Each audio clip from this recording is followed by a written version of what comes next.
அதான் பாப்பா போனோம் கிரேட்டாக இருக்கு.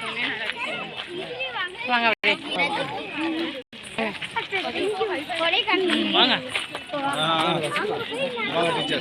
இப்படி போறதான் போறேன், இப்படி வந்துட்டு போயேன் பார்த்துட்டு போயா சிங்கத்தை பாருங்க.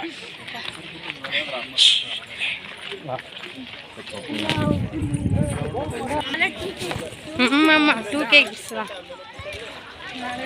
இந்த மூட்டைக்கு தான் உனக்கு எனக்கு இல்லை.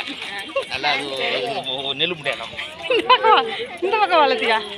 ஏய் இந்த பக்கம் வா. பின்னாடி நாளைக்கு இருக்குன்னு சொல்லு.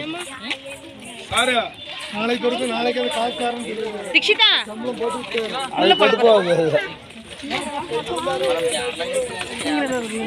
நாங்கள் எடுத்துட்டோம்.